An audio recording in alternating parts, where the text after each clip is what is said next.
Dear comrades and friends, 25th January is a historic day for the LIC employees movement. It was on this day 50 years ago that the LIC employees scored a spectacular victory over a ruthless government and the LIC administration. Today is the golden jubilee of that historic victory, and I greet all LIC employees, both existing and the past, for this historic victory achieved 50 years ago. Why this victory is important has been explained by a lot of literature brought out by the AIEA, and I do not want to go into greater details.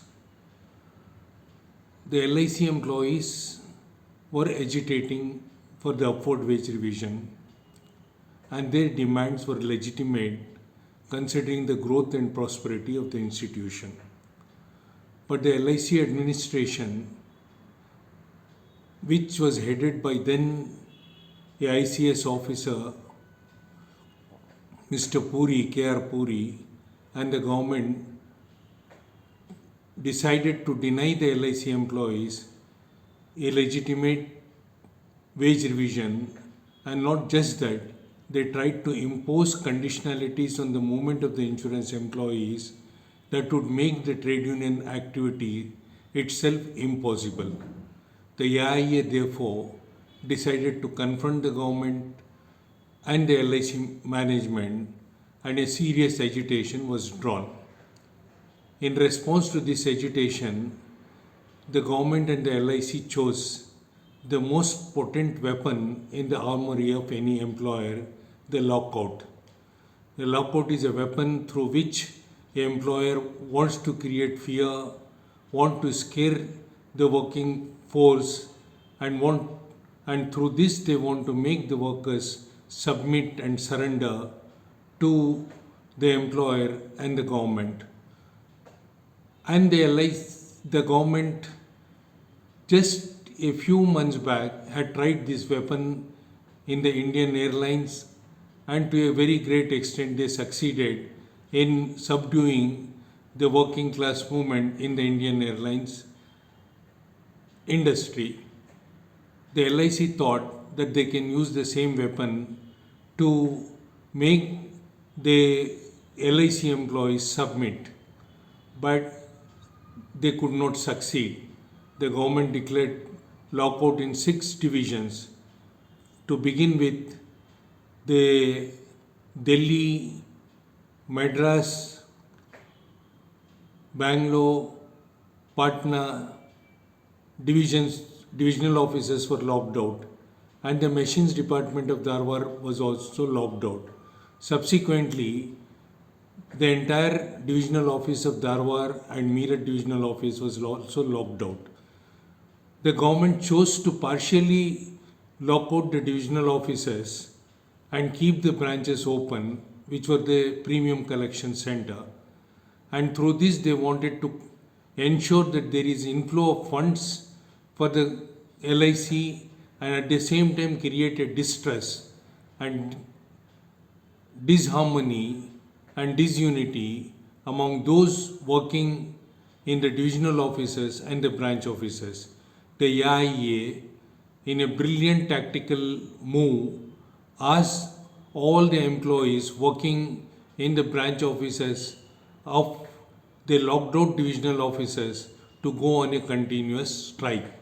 And the strike lasted for 14 days, and it was a glorious struggle.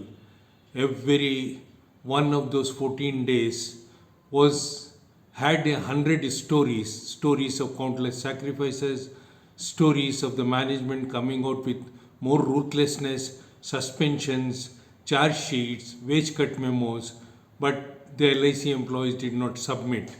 They fought unitedly and ultimately forced the government to come to the negotiating table, and a settlement was signed late night on the 24th January.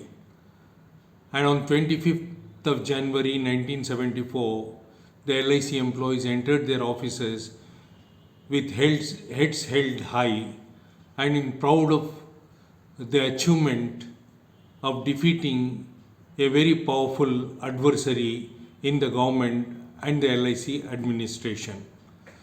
Now, the LIC employees at that particular time were not so much concerned about the monetary benefits, though they were important to them, considering the financial conditions of the insurance employees then. They were very happy that they could stand up to the ruthlessness of the government. They could stand up to a powerful administrative machinery. They could see directly into the eyes of the oppressor and fight back for their legitimate demands and what they considered to be a struggle to secure justice. And when you talk to the employees of those times, you would find there was absolute satisfaction in them because they felt that they discovered themselves on that particular day. They discovered their abilities, they discovered their capacities, they discovered their ability to quote enormous sacrifices. They discovered their ability to look directly into the eyes of the oppressor and fight back. And it was this ability of the LIC employees that made the movement of the LIC employees a very revered, a very dear movement for the entire working people across the country. The LIC employees scored a very significant victory on that particular day. Now, the question that today when we celebrate that victory, what comes to our mind is the basic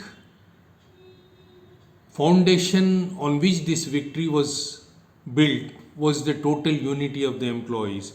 Unity cutting across religion, unity cutting across region, unity cutting across the language.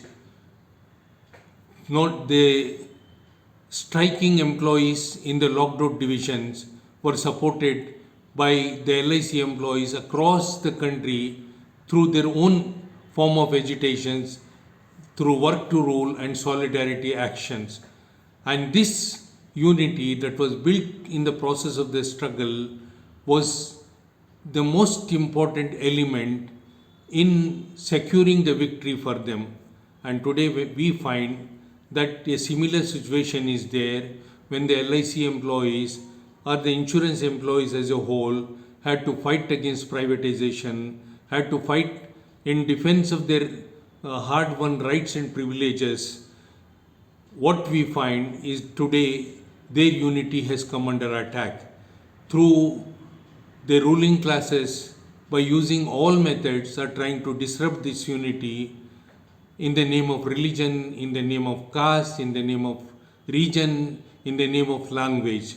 And the LIC employees have to defeat this conspiracy and remain united to protect themselves, their interests, and to protect the interests of their institution.